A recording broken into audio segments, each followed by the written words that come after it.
हम खबरें दिखाएंगे आपको देश दुनिया की, राजनीति की, खेल की, क्राइम और मनोरंजन की सभी छोटी बड़ी खबरें। देखते रहिए झारखंड जागरण न्यूज, सिर्फ झारखंड जागरण न्यूज। नमस्कार, जोहार मित्रों, आप देख रहे हैं बद्री गुप्ता की रिपोर्ट। जेजेएमपी उग्रवादी संगठन के 2 सक्रिय सदस्य पुलिस के समक्ष किया सरेंडर, कई घटनाओं में रहा है शामिल।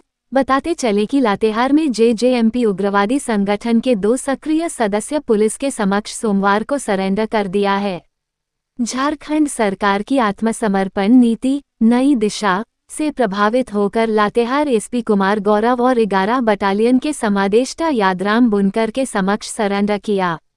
सरेंडर करने वाले में छिपादोहर थाना क्षेत्र के होसिर निवासी पप्पू साव और चंदन प्रसाद का नाम शामिल है। सरेंडर करने वाले उग्रवादी पिछले कई वर्ष पूर्व से ही जेजेएमपी उग्रवादी संगठन में शामिल होकर सक्रिय की सदस्य की भूमिका में थे। बालूमाथ, चंदवा, लातेहार एवं सीमावर्ती क्षेत्रों में कई आपराधिक घटनाओं में शामिल रहा है। पप्पू साव के विरुद्ध बालूमाथ थाना में 2, छिपादोहर थाना में 2 मामला दर्ज है, जबकि चंदन प्रसाद के विरुद्ध छिपादोहर थाना में 1 मामला दर्ज है। देखिए क्या कहते हैं लातेहार एसपी कुमार गौरव। हम लोगों ने जो झारखंड सरकार की नई दिशा पुनर्वास नीति है और जितने भी नक्सली हैं उनके आत्मसमर्पण के लिए ये नीति बनाई गई है। इसी के अंतर्गत जेजेएमपी के कैडर के 2 सदस्यों का आत्मसमर्पण कराया गया है। पप्पू साव होसिर का रहने वाला और चंदन प्रसाद जो होसिर के रहने वाले हैं। इन दोनों के विरुद्ध नक्सली कांड दर्ज है छिपादोहर थाना अंतर्गत, लातेहार थाना अंतर्गत। इन दोनों को सरेंडर कराने में सीआरपीएफ 11 बटालियन की बहुत ही महत्वपूर्ण भूमिका रही है। सीओ यादराम बुनकर सर के नेतृत्व में 2IC और टीसी इन सभी के द्वारा छिपादोहर थाना के द्वारा इन लोगों को कन्विंस कराया गया। मेन स्ट्रीम में से जोड़ने के लिए जो नीति है, सरकार की जो पॉलिसी है, उसके बारे में अवगत कराया गया। इनके फैमिली मेंबर्स को कन्विंस किया गया। और जो विगत दिनों में नक्सलियों की जो दुर्दशा हुई है, पुलिस लगातार इनके विरुद्ध कामयाब रही है और कई सारे प्रमुख नक्सलियों के विरुद्ध इनकाउंटर भी हुआ है या उन्हें गिरफ्तार किया गया है। और साथ ही कुछ नक्सली जो सरेंडर भी किए हैं, उन्हें जो लाभ मिला है नई दिशा की पॉलिसी से, उसको देखते हुए ये दोनों कन्विंस हुए और सरकार के साथ हमारे साथ आने के लिए राजी हुए।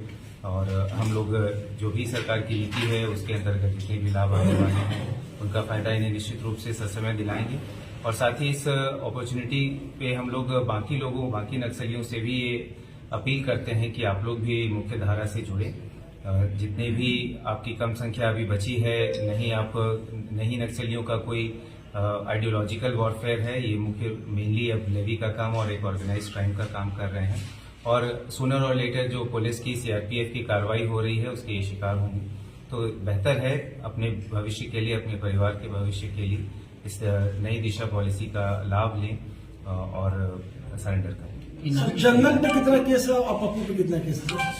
पप्पू साव पे 4 केसेस हैं, चंदन पे 1 केस है। इनामी कितने के इनामी सर? एक पे अभी इनाम घोषित नहीं हुआ है, प्रक्रियाधीन ही था, मगर इन्होंने सरेंडर किया है जो कि काफी वेलकम चीज है। और इसके अतिरिक्त जितने भी सरेंडर की नीति के अंतर्गत लाभ मिलते हैं वो सभी इनको मिलेंगे। तो बड़ा घटना में शामिल रहा है। हाँ, जेजेएमपी के द्वारा जो घटनाएं की गई हैं छिपादोहर थाना अंतर्गत, उसमें ये शामिल रहे, इनकाउंटर्स में भी शामिल है।